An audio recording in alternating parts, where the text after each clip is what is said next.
పురుషోత్తమ రెడ్డి గారు ఈ రకంగా గవర్నమెంట్ ఆస్తులన్నీ ప్రైవేటు వాళ్ళకి రాసి ఇచ్చేయడం కరెక్టేనా? ఇప్పుడు ఇందాక ఎవరో మిత్రుడు సంజీవ్ గారు ఇటువంటి వాటిని కూడా గురించి కూడా మాట్లాడితే బాగుంటుంది. మరి కరెక్టేనా? అప్పుడు ఆ బిల్డింగులు ఎందుకోసం కట్టినట్లు ఇప్పుడు వాటన్ని ప్రైవేటు వారికి దారాదత్తం చేస్తున్నారని జీవో వచ్చిందంట కదా, కరెక్టేనా? ఇది ఇంకొకటి సార్, అంటే వాళ్ళు కట్టింది కాకుండా ఇంకో క్రౌన్ ప్లాజా అనేటటువంటి హోటల్కి ఇస్తున్నారు. వాళ్ళకి ల్యాండ్ అలాట్మెంట్. అది అలాట్మెంట్ సారీ అటైతే ఈ జగన్ గారు కట్టిన భూములు జగన్ గారు కట్టింది ఆల్రెడీ ప్రైవేట్ వాళ్ళకి ఇవ్వడం కోసం ఆల్రెడీ పిలిచారు. దాని మీద ఆల్రెడీ మంత్రివర్గం పొరపాటు పడ్డాను, మంత్రివర్గ ఉపసంఘం వేశారు. ఇది ఇంకొకటి, ఇది కాకుండా ఇంకోటి కూడా అత్యంత విలువైన 5 ఎకరాల ప్రభుత్వ భూమిని ఇస్తున్నారట. ఇది ఒక సార్, ఇది కాకుండా ఇంకోటి కూడా ఇస్తున్నారు. రిషికొండ బీచ్ అసలు రిషికొండ అసలు బోడిగుండ అయిపోతుంది, కట్టకూడదని చెప్పారు కదా. అంటే జగన్ గారు కట్టిన భవనాలని మరి గవర్నమెంట్ వాడుకుంటుందా లేకపోతే ప్రైవేట్ వాళ్ళకి ఇచ్చేస్తుందా? ఇక్కడ కొమ్మినేని గారు, ఇక్కడ జగన్మోహన్ రెడ్డి గారు అక్కడ ఆల్రెడీ అంతమంది హరిత రిసార్ట్స్ అనేది ఉంటే దాన్ని అది ఆల్రెడీ పాత అయిపోయింది కాబట్టి కొత్తగా అక్కడ ప్రభుత్వ భవనాలు కట్టాలని ప్రభుత్వ భవనాలు కట్టారు. కట్టేసి కూడా ఆల్రెడీ 22 నెలలు పైగా పూర్తయింది. ఈ 21 నెలల కాలంలో వీళ్ళ అధికారంలోకి వచ్చి 21 నెలలు ఆ రిషికొండ భవనాలను ఇప్పటి వరకు వాడలా. దానికి సంబంధించి ఎవరికి ఇవ్వాలి, దాని ప్రభుత్వం ఏ విధంగా వాడాలనే దాన్ని వాడకుండా ఇప్పుడు వరకు దాన్ని పాడుపెట్టి అక్కడ పెట్టారు. రెండోది ఏంటి, అదే రిషికొండలో జగన్ గారు కట్టిన బిల్డింగ్ పైన మనకు కనపడతా ఉంటుంది కదా, కింద బీచ్కి ఆనుకొని ఉన్నటువంటి ఇంకొక 9 ఎకరాల్లో ఒక 5 ఎకరాలేమో క్రౌన్ హోటల్ వాళ్ళకి ఇవ్వాలని నిర్ణయం తీసుకున్నారు.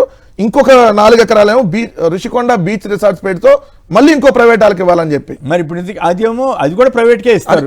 జగన్ గారు కట్టింది ప్రైవేట్ వాళ్ళకి ఇవ్వడానికి నిర్ణయం తీసుకున్నారు. అట్లయితే నేను పూర్తిగా తప్పు చెప్పినట్టుగా ఈ పొరపాటు జగన్ గారు కట్టింది ప్రైవేట్ వాళ్ళకి, జగన్ గారు కట్టింది కాకుండా ఇంకా రిషికొండలో ఇంకా భూమిని ప్రైవేట్ సంస్థలకు ఎవరికి ఇవ్వకూడదని కదా, అప్పుడు వెళ్ళొద్దని కదా. రిషికొండ అనేది ప్రభుత్వ భూమి. ఆ ప్రభుత్వ భూమిలో ఏదైతే ప్రభుత్వానికి సంబంధించినటువంటి బిల్డింగ్లు జగన్మోహన్ రెడ్డి గారు కట్టారో దాన్ని వీళ్ళు వాడకంలో పెట్టలేదు. ఇది ఒక పాయింట్. 2 ఏమన్నారు, అయ్యా రిషికొండలో మీరు ఇట్లాంటి బిల్డింగ్లు కట్టడం వల్ల రిషికొండను గుండు కొడుతున్నారు, బోడిగుండు అయిపోతుంది. సో రిషికొండని ఆ బిల్డింగ్లు కట్టడం వల్ల విశాఖపట్నం మునిగిపోయిద్దని కూడా ప్రచారం చేశారు. ఎంత దారుణం. మరి ఈ రోజు రిషికొండలో ప్రభుత్వ భవనాలను వాడకపోగా మీరు ప్రైవేట్ వాళ్ళకి ఇస్తే మరి ఇప్పుడు గుండు కొట్టినట్టు కదా, వాళ్ళు ఏమైనా విగ్గి మీద కడతారా? సార్ ఇప్పుడు క్రౌన్ హోటల్ అంటే సార్ ఎంత దారుణం అంటే, ఈ క్రౌన్ ప్లాజా అనేటటువంటి హోటల్ వాళ్ళకి మన GOMS నెంబర్ 15 డేటెడ్ ఆన్ 9/3/2026 మొత్తంగా 5 ఎకరాల భూమిని 66 సంవత్సరాలు ఫస్ట్, దాని తర్వాత మళ్ళీ 33 సంవత్సరాలు లీజు పొడిగించుకునేటటువంటి అవకాశం. వీళ్ళకి మొత్తం 230 కోట్లు సార్ ప్రజల సంపద. ఈ 230 కోట్ల రూపాయల ఆస్తికి సంబంధించి వీళ్ళకి అనేక రాయితీలు, 25 కోట్ల క్యాపిటల్ సబ్సిడీ అంట, 12 సంవత్సరాల పాటు 100% స్టేట్ GST అంట, 5 సంవత్సరాలు ఏదైతే విద్యుత్కు సంబంధించి ఏం కట్టేటటువంటిది లేదంట. ఇన్ని రాయితీలు ఇచ్చి ప్రైవేట్ వాడికి ఎందుకు హోటల్కి? అది కూడా ఆల్రెడీ అక్కడ ఉన్న హోటల్కి ఏం అట్లాంటి ఏం లేదు కదా. అది సార్ ఎందుకు ఇవ్వాలి? ఇప్పుడు రిషికొండలో ఇన్ని ఆఫర్లు ఇస్తూ ఇంతగా వాళ్ళకి బెనిఫిట్స్ ఇస్తూ ప్రైవేట్ వాళ్ళకి ఎందుకు ఇవ్వాలి? Point number 1. అంటే ఇది మీ బినామీలా లేదంటే దీంట్లో మీకు ఏమైనా వాటా ఉందా? ఇది ఒకటి తేలాల్సిన అంశం. ఇది కాకుండా మొన్న ఆల్రెడీ దీంట్లో వచ్చింది కొమ్మినేని గారు, రిషికొండ బీచ్ రిసార్ట్స్కి సంబంధించి రిషికొండ బీచ్ రిసార్ట్స్ అని ప్రభుత్వం 424 కోట్లు పెట్టుబడి పెడతారు, 450 మందికి ఉపాధి వచ్చిందని చెప్పి ఇది కూడా ఇంకోటి ప్రైవేట్ వాళ్ళకి ఇస్తానికి. అంటే రిషికొండలో ఇప్పుడు జగన్ గారు కట్టింది ప్రైవేట్కి ఇస్తున్నారు, ఇంకోటి క్రౌన్ హోటల్ కాబట్టి నేను ఇదే అని పొరపాటు పడ్డాను. ఇది సపరేట్ సార్. క్రౌన్ హోటల్ అనే వాళ్ళకి ఇస్తున్నారు, ఇంకొకటి రిషికొండ బీచ్ రిసార్ట్స్ పెడుతూ ఇంకొకరు కూడా ఇస్తున్నారు. మొత్తం రిషికొండని ప్రైవేట్ వాళ్ళకి అమ్మకానికి పెట్టారనేది దీనికి మన సారాంశం. 99 పైసలకు భూముల్ని విశాఖపట్నం ఎట్లా అమ్ముతున్నారో ఈ విశాఖపట్నం అయిపోయినట్టుంది. ఇంకా మొత్తం భూములు పేరు నాని గారు చెప్తున్నారు కదా, లోకేష్ గారు ఫ్రీగా ఇచ్చారు అక్కడ గుజరాత్ లో అని చెప్తే ఎంతంత రేట్లు కొన్నది కూడా చెప్పాడు కదా సార్. ఇప్పుడు వీళ్ళు ఎవరికి ఇచ్చారు? ఇక్కడ వీళ్ళు మన శాసన మండలిలో వైఎస్ఆర్సీపీ సభ్యులు అడిగిన ప్రశ్నలకు సమాధానం వీళ్ళు TCSకి ఇచ్చారన్నారు 21 ఎకరాలు 99 పైసలకి. అలానే ANSR గ్లోబల్ కార్పొరేషన్ అంట 13 ఎకరాలు 99 పైసలకి ఇచ్చారు. ఎవరండి వీళ్ళు? ANR గ్లోబల్ రియల్ ఎస్టేట్ సంబంధించినటువంటి వాళ్ళు. అలానే రహేజా రియల్ ఎస్టేట్ 27 ఎకరాలు, సత్వ వాళ్ళకి 1.5 ఇచ్చారులేండి. అది 50 నుంచి 60 ఎకరాలు, సారీ 50 నుంచి 60 కోట్లు పలికిద్ది ఎకరం, దాన్ని 1.5. రహేజా వాళ్ళకి చూస్తే మీకు 27 ఎకరాలు మొత్తం 99 పైసలకి. ఇంకోళ్ళు ఎవరు? మదర్స్, ఒక్క నిమిషం ఈ పేర్లు కూడా మనం ఎప్పుడు వెళ్ళా, సంవర్ధన మదర్స్ అండ్ ఇంటర్నేషనల్ సంస్థ అంట, అదేందో 3.55 ఎకరాలు 99 పైసలకి, మొత్తం 99 పైసలు సార్, ఎకరం కాదు, ఎంటైర్ ల్యాండ్. మరి ఏం చేస్తారు వీళ్ళు?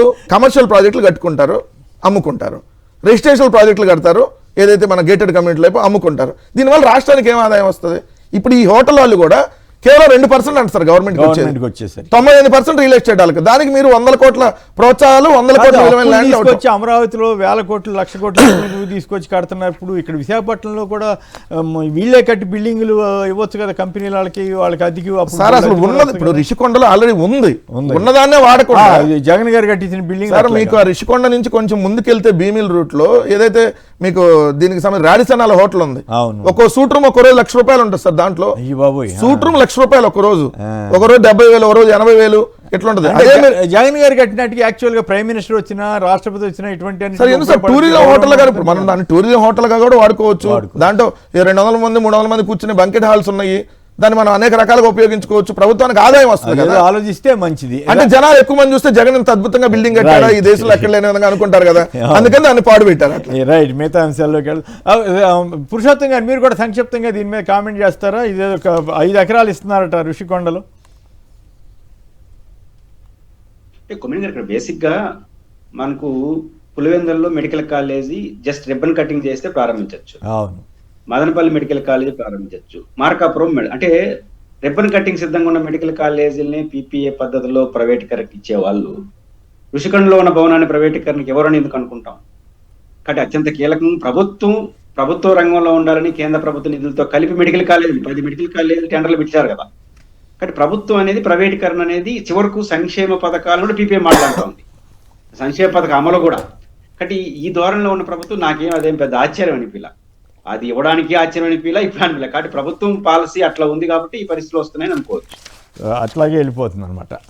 రైట్, ఇక పంజాబ్ వారు ఇప్పుడు చదివినిపించాను కదా, మవాన్ ధయాన్ సర్కార్ యోజన అంట. పంజాబ్లో first time in India 97% women honoured, A historic step by Punjab government అంటూ పంజాబ్ గవర్నమెంట్ వారు పెద్ద అడ్వర్టైజ్మెంట్ హైదరాబాద్లో క్రానికల్లో కూడా ఇచ్చారు. దీని ప్రకారం ₹1,500 ఎస్సీలకి, మిగతా అందరికీ ₹1,000 ఇస్తారట. మరి చంద్రబాబు గారు కానీ పవన్ కళ్యాణ్ గారు కానీ వాళ్ళ సంయుక్త ఎన్నికల ప్రణాళికలో ఆడబిడ్డ నిధి కింద కదా, ఆడబిడ్డ నిధి కింద 1,500 ఇస్తామని చెప్పారు. అది ఎప్పుడు ఇస్తారు? పంజాబ్ను చూసైనా సరే ఆదర్శంగా తీసుకుంటారా? పురుషోత్తం రెడ్డి గారు. గారు ఈ విషయం చంద్రబాబు గారు క్లియర్ గా చెప్పిన తర్వాత ఎవరికి డౌట్ ఉండాల్సిన అవసరం లేదు. ఆడబిడ్డ నిధి, నిరుద్యోగ వృత్తిని వేరే వాళ్ళకి అవసరం లేదా ఆయన చెప్పాడు కదా స్పష్టంగా. పీపీఏ పద్ధతిలో ఆడబిడ్డ నిధి అన్నాడు. అంటే పీపీఏ P4 అంటే దాతలు P4. నిజానికి ఆడబిడ్డ నిధికి P4 కి సంబంధం కూడా లేదు. ఆడబిడ్డ నిధి అనేది ప్రభుత్వం ఇచ్చే ప్రోత్సాహం. వాళ్ళు ఎందుకు ఇస్తారు? దత్తత తీసుకున్న ఎన్ని మంది దత్తత? రాష్ట్రంలో 1 కోటి మంది మహిళలు వాళ్ళందరూ దత్తత తీసుకుంటారు. ఇల్లు ఏం సంబంధం? దత్తత కాదు కదా ఇక్కడ పాయింట్. కాబట్టి ఆయన క్లియర్ చేసేసాడు. ప్రజలకు అర్థం కాకపోతే అర్థమయ్యేదే చెప్పడమే తప్ప దాన్ని ఆయన చెయ్యడు. కాబట్టి 1,500 పంజాబ్ ఎక్స్పీరియన్స్ అనేది ఆయనకు వర్తించదు. రెండోది, ఈ నిరుద్యోగ వృత్తి కూడా స్కిల్ డెవలప్మెంట్కి అప్పగిచ్చేశారు. అంటే ఈ 2 పథకాలు ఇంకా మేము చేయమని చెప్పేశారు ఇండైరెక్ట్ గా. కాబట్టి ఏ రాష్ట్రం ఇప్పుడు రెండోది పంజాబ్ అనే కాదు, ఆంధ్రప్రదేశ్ లో వారు ఇచ్చిన హామీలు చాలా వరకు అమలు చేయలేరు. జగన్ గారు చెప్తుంది అదే కదా. ఎలక్షన్ గారు చెప్పింది ఏంటి? నేను అంతంత కష్టపడితేనే 70,000 కోట్ల హామీలు ఇస్తేనే ఇస్తున్నాను. 70,000 కోట్లు జగన్మోహన్ రెడ్డి గారి హామీల యొక్క విలువ 70,000 కోట్లు. ఇదే ఎట్ట చేయాలో అర్థం కావట్లేదు. అలాంటిది 1,67,000 కోట్ల హామీలు చంద్రబాబు గారు ఇచ్చింది. 1,67,000 కోట్లు విలువ. మనం ఎప్పుడు జగన్ గారు సూపర్ 7 అంటున్నాడు కూడా దాన్ని పట్టుకుంటున్నాం. 47 హామీలు ఉన్నాయి. ఇవన్నీ చూసుకుంటే 1,67,000 కోట్లు. కాబట్టి 70,000 కోట్లే సాధ్యం కాదని ఒక ఎక్స్పీరియన్స్ పర్సన్ చెప్పినప్పుడు ఇంకా అంతకన్నా ఎక్స్పీరియన్స్ పర్సన్ 1,60,000 కోట్లు అన్నాడంటే చేయడానికి ఉద్దేశం కాదు, ఓట్ల కోసం. అంటే జగన్ గారు గల్లా పెట్టి చూసి హామీలు ఇచ్చాడు, చంద్రబాబు నాయుడు గారు ఈవీఎం పెట్టి చూసి హామీ ఇచ్చినాడు. ఈవీఎం పెట్టి కోసం ఈయన హామీ, ఆయన గల్లా పెట్టుకొచ్చిన హామీ ఇచ్చాడు. ఇంకా గల్లా పెట్టి హామీ ఏం చేస్తాం చెప్పండి. భలే ఉంది మీ డైలాగ్ అదిరింది పురుషోత్తం రెడ్డి గారు. రైట్, ఏంటి పంజాబ్ని మరి ఆదర్శంగా తీసుకోవాలి కదా చంద్రబాబు గారు. అందరూ చంద్రబాబు గారిని ఆదర్శంగా తీసుకుంటారని ప్రచారం చేస్తారు కదా తెలుగుదేశం వాళ్ళు. తప్పు లేదు, నిజంగా ఆయన ఏదైనా మంచి చేస్తే అట్లా ప్రచారం చేసుకోవచ్చు. మరి ఇప్పుడు పంజాబ్ ఆప్ అంటే చిన్న పార్టీ, తెలుగుదేశంతో పోలిస్తే తక్కువ ఇది ఉన్నటువంటి పార్టీ. మరి వాళ్ళు అమలు చేస్తున్నప్పుడు చంద్రబాబు గారు ఎందుకు అమలు చేయలేకపోతున్నారు? అంటే వాళ్ళకి అక్కడ చిత్తశుద్ధి ఉంది, ఈయనకి చిత్తశుద్ధి లేదు అంతే. చిత్తశుద్ధి ఉంటే అమలు చేయొచ్చు ఖచ్చితంగా. ఎందుకంటే వీళ్ళు ఇచ్చిన ఎన్నికల హామీయే కదా, కొత్తగా ఏం అలగట్లేదు కదా. చంద్రబాబు నాయుడు గారు నిజంగా ఎక్స్పీరియన్స్ ఉన్న లీడరు. ఇప్పుడు రేపు 2028 వస్తే 50 ఏళ్ళు అంట రాజకీయాల్లోకి వచ్చి. 50 ఏళ్ళు అవును, natural. 50 ఏళ్ళ నుంచి రాజకీయాల్లో ఉన్న వ్యక్తి 4 సార్లు అంటే ముఖ్యమంత్రి 78లోనే నేను ఈ ప్రొఫెషన్ లోకి వచ్చాను. వారు కూడా రాజకీయంగా మీకు కూడా 50 సంవత్సరాలు జర్నలిజం. రేపు 2028 వస్తుంది 2028 కంప్లీట్ అవుతుంది. కంప్లీట్. సో 50 ఏళ్ళు మంచి రాజకీయాల్లో ఉన్నప్పుడు, మరి అనేక సార్లు ప్రతిపక్షంగా చేసినప్పుడు, 4 సార్లు ముఖ్యమంత్రిగా ఉన్నప్పుడు రాష్ట్ర బడ్జెట్ ఎంత, ఇది చేయగలుగుతామా లేదా అని చెప్పకుండా అయితే హామీ ఇవ్వడు కదా. చేయొచ్చు ఖచ్చితంగా, ఎందుకంటే చేయగలిగినటువంటి పథకమే. కానీ వాళ్ళకి చిత్తశుద్ధి లేదు. ఎందుకు? మీకు అచ్చెన్నాయుడు ఏం చెప్పారు? ఆంధ్ర నమ్మేయాలి ఈ పథకం ఇస్తే అన్నాడు. ఆడబడ్డ మరి వీళ్ళు పంజాబ్లో ఇప్పుడు పంజాబ్ నమ్మేస్తామని చెప్పట్లేదుగా, డైరెక్ట్ గానే ఇస్తున్నారుగా. డైరెక్ట్ గా నెలకి 97% మంది మహిళలకు ఇస్తున్నారు. నెలకి 1000 రూపాయలేమో ప్రతి ఒక్క మహిళకి, ఎస్సీ కేటగిరీకి ఉన్నటువంటి మహిళకేమో 1500 రూపాయలు నెలకి, దాంతోపాటు 300 యూనిట్ల ఉచిత విద్యుత్తు, ఇవన్నీ ఆల్రెడీ ప్రభుత్వం చేస్తుంది. దాని పేరు ఏం పెట్టారు వీళ్ళంటే ముఖ్యమంత్రి మవాన్ దియాన్ సతికార్ యోజన అని ఏదైతే ఆ పథకానికి పేరు పెట్టారు. మరి ఇక్కడ మీరు ఆడబిడ్డ నిధని పెట్టారు. మరి ఏమన్నాడు చంద్రబాబు నాయుడు గారు? ఒక్కళ్ళుంటే 1500, ఇద్దరుంటే 3000, ముగ్గురుంటే 4500, నలుగురుంటే 6000, 1వ తారీఖే ఇచ్చేస్తాం ఆడబిడ్డ నిధి కింద అన్నాడు. 21 నెలలు 1వ తారీఖు పోతానే ఉంది, 22వ నెల 1వ తారీఖు కూడా వచ్చింది. మరి ఎక్కడ ఒక పథకానికి సంబంధించి సో ఆయనకి ఇవ్వాలనేటటువంటి ఆలోచన లేదనేది క్లియర్గా వాళ్ళే చెప్పారు. అందుకని దాన్ని P4 లింక్ పెట్టాం. సో వాళ్ళు మీకు చూసుకుంటారంటే ఏం చేస్తారు సార్? P4 అంటే ఎవరు డబ్బున్న వాళ్ళు ఓ రోజు డబ్బులు ఇస్తారు, 5000, 10,000 సహాయం ప్రతి నెల తీసుకొచ్చి ఇస్తారా? లేదంటే వాళ్ళ ఇంట్లో పాత బట్టలు ఇంకేమైనా పాస్ సామాన్ ఉంటే ఎత్తుకెళ్ళమంటారు. అంతకంటే వాళ్ళు ఏమి ఇస్తారు? మరి అంతకంటే ఏం చేస్తారు సార్? నిజంగా మనం ఎంతమంది చోట్ల వాళ్ళు మీకు అప్పచెప్పేసాం P4 లో, మీరు వాళ్ళ ఇళ్ళకి వెళ్ళి రోజు వాళ్ళ ఇంటి దగ్గరికి వెళ్ళి కాపలా కాయండి, వాళ్ళు ఇస్తారు మీకు డబ్బులు అంటే. ఎలక్షన్ మేనిఫెస్టోలో మేము P4 కింద ఇస్తాం 1500 నేను చెప్పలేదు కదా. డైరెక్ట్ గా అసలు నెలలా మీ ఇంటికి వచ్చేస్తే అని చెప్పారు కదా. ఎంతమంది ఉంటే అంతమందికి, అసలు ఎంతమంది ఉంటే అంతమందికి, పిల్లలు కూడా ఎంతమంది ఉంటే అంతమందికి. ఏదైతే ఏంటి ఆ అమ్మఒడి ఇప్పుడు ఏమన్నారు 20 లక్షల మంది పిల్లలు కోతేశారు. నేను జగన్ గారి లెక్కలతో సహా ఎండగట్టాడు కదా దాన్ని. సో వాళ్ళకి చిత్తశుద్ధి లేదు, చేయాలన్నటువంటి ఆలోచన లేదు.